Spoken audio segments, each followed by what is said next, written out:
Englué dans une crise chronique ayant pour toile de fond la corruption, Haïti est, depuis la fondation de la Première République au début du XIXe siècle, happé par la violence et prise en otage par une faction de la société, un petit groupe d'oligarques, avides de pouvoir et de plus en plus portés par la recherche de rente ou par l'appât du gain. En remontant aussi loin que le lendemain de l'indépendance, la présente vidéo retrace le parcours historique d'une série de pratiques qui seraient à l'origine de la crise haïtienne actuelle, montrant comment la corruption a pu non seulement être un handicap à la cohésion sociale, mais aussi un frein au développement économique du pays. Il a permis de dilapider les fonds publics et de creuser davantage le fossé existant entre Noirs et Métis, entre le monde urbain et le monde rural. Au cœur des pratiques corruptrices et des stratégies manipulatrices, le Sénat, et plus tard le Parlement haïtien, en tant que principal générateur de conflits, tire les ficelles dans le sens de l'intérêt de ses membres. Dans sa crise haïtienne contemporaine, Leslie Maniga pose comme hypothèse que la situation de crise dans laquelle le pays s'était retrouvé dans les années 1990 serait le résultat de trois crises distinctes. Ainsi, il existerait, selon l'auteur, une crise politique issue du processus de démocratisation, une crise du processus de modernisation et une crise de survie qui, enchevêtrées les unes aux autres, donneraient naissance à une nouvelle crise. Il y a une certaine logique dans cette réflexion, même s'il est également possible que, ce qu'il considère comme des crises distinctes, sont des éléments constitutifs d'une seule et même crise qui a pour fondation la corruption. De même, le régime de Duvalier, souvent considéré par certains observateurs, dont Maniga, comme la principale responsable de la crise politique en Haïti, n'est en réalité qu'une étape d'un long processus de dégradation à laquelle aurait contribué chaque Haïtien de manière générale ou chaque dirigeant en particulier. L'une des conséquences de cette dégradation est probablement la perception négative que certains ont aujourd'hui de ce pays et de son peuple. Autrefois perçu par les peuples noirs et par les oppressés du monde entier, comme un modèle, un phare de la liberté, Haïti, la rebelle, est aujourd'hui décrié, pointé du doigt et perçu par beaucoup, notamment les voisins caribéens, comme l'exemple à ne surtout pas suivre.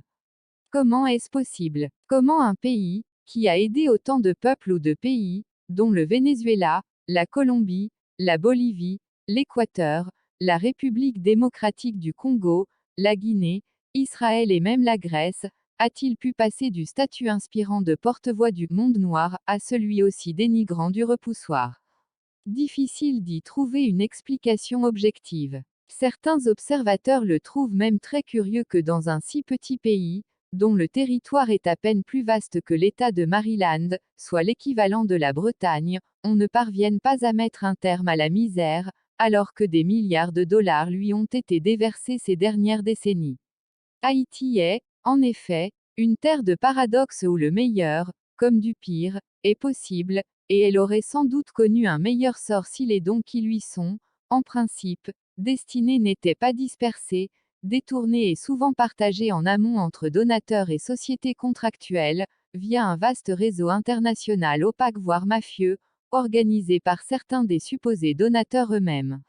Inutile donc de préciser qu'en agissant de la sorte, ces pseudo-donateurs ne font que priver le pays des certaines de ses facultés, dont celle qui consiste à faciliter son développement économique. Autant dire qu'il existe de sérieux doutes quant à la motivation de la communauté internationale qui se présente généralement comme le bienfaiteur des Haïtiens, celle qui voudrait aider à mettre fin à cette crise récurrente qui a tant secoué le pays et qui continue de disloquer la société haïtienne. Entre-temps, cette situation de crise endémique a, paradoxalement, déjà permis à de nombreux charlatans occidentaux de s'inventer experts du problème haïtien, qu'ils ont, tels des pompiers pyromanes, eux-mêmes créés à travers ce même réseau de corruption. Pouvant être définie comme une forme réprimée et répréhensible d'abus de la fonction publique au profit des intérêts privés, la corruption a longtemps été associée à la criminalité en col blanc, white collar crime, sorte de déviance économique et financière fondée sur l'appât du gain. Mais, hormis les travaux de Michael Clark 1981 et 1983, il existe avant les années 2000 très peu d'échanges ou d'interactions entre cette acception de la corruption et celle associée à la sphère politique et qui se présente telle une forme de trafic d'influence, dont les financements occultes, des campagnes électorales, des avantages économiques accordés par des dirigeants politiques à des acteurs économiques en guise de retour sur investissement et bien d'autres pratiques obscures, sachant que, quel que soit le secteur concerné, politique, fonction publique, économique et financier, l'objectif est à peu près le même. Il s'agit généralement d'individus disposant d'un certain pouvoir et capables d'user de leur influence pour obtenir, par des moyens transgressifs, y compris la menace ou la pression, des avantages indus. En France, par exemple, une telle pratique est reconnue comme une entrave à la loi, une infraction punissable tant en matière pénale qu'en matière civile, aussi bien par le droit privé que par le droit public, au niveau local comme au niveau européen et international. Défini dans Code pénal de 1810 comme étant le comportement de ceux ayant cherché à obtenir une décision, ou une absence de décision, de la personne mandatée pour le faire grâce à des offres, dons ou promesses art. 177, Code pénal ancien, la corruption peut être très sévèrement réprimée. Dans le droit de l'Union, il est même prévu une amende de plus de 2 millions d'euros pour tout acte de corruption visant l'Union européenne ou ses recettes. En Haïti, en revanche, les textes sont très silencieux, comme s'il existait dans ce pays une volonté tacite, certes, mais manifeste qui consisterait à légitimer voire institutionnaliser une telle pratique. Une autre différence notable est à souligner ici, et elle concerne les confrontations entre dirigeants au pouvoir et ceux de l'opposition qui peuvent parfois donner lieu à des situations de blocage, voire de paralysie sociale aux États-Unis, en France et ailleurs en Occident, quand, par exemple, une réforme ou un projet de réforme, une loi ou un projet de loi fait débat ou porte à controverse. Il peut arriver que des blocages soient organisés par les partis de l'opposition ou par des organismes locaux de la société civile, tels des organisations syndicales agissant en tant que cinquième pouvoir en vue de faire échec à une décision gouvernementale, comme cela est souvent le cas en France.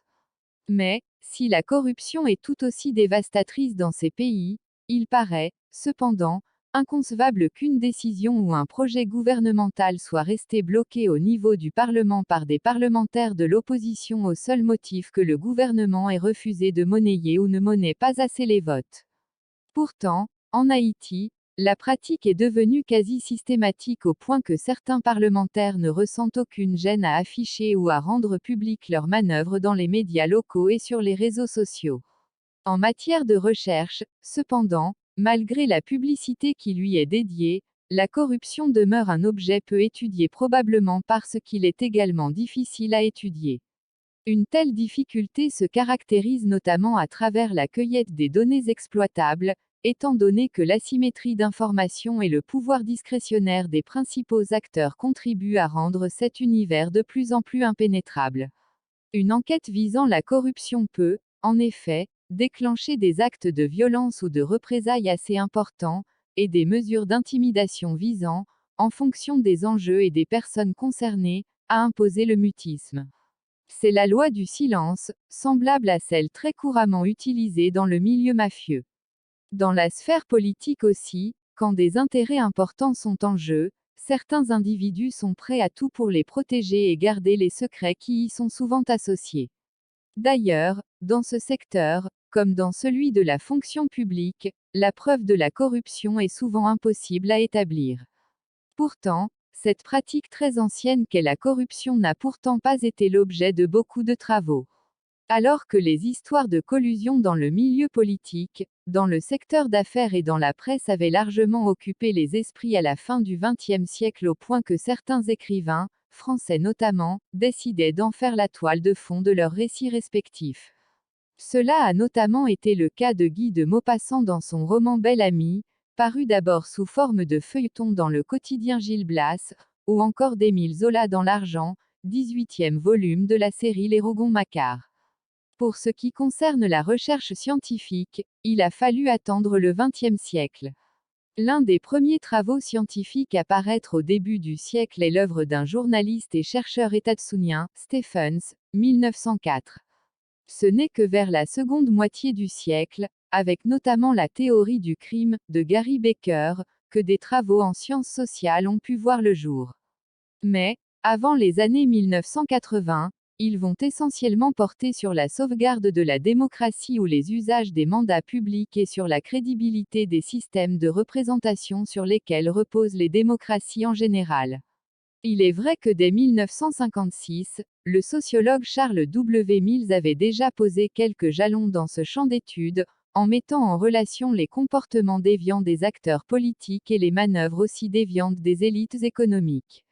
En Europe et en France, par exemple, hormis quelques rares travaux, dont les ouvrages du Britannique Michael Clarke et un article du Français Jean-Gustave Padiolo, 1975, les travaux scientifiques les plus marquants ne remontent qu'au milieu des années 1980, avec notamment la contribution de Jeanne Bécard-Leclerc, 1984, sur les paradoxes de la corruption politique. L'éruption récente de nombreux scandales liés à la corruption ainsi que les diverses mobilisations mises en œuvre pour réclamer plus de transparence et plus d'austérité de la part des gouvernants ont très certainement contribué à éveiller des consciences et à inciter quelques travaux dans le domaine. On s'intéresse donc à la collusion que la corruption a pu provoquer dans les milieux économiques et politiques, on observe la manière dont la corruption parvient à s'infiltrer dans le système dont elle se nourrit. Et on met en lumière des financements occultes pour tenter ensuite de comprendre comment peut-on faire fi des principes établis et s'y placer au-dessus ou encore comment parvient-on à faire barrage à toute mesure visant à rétablir l'équilibre social.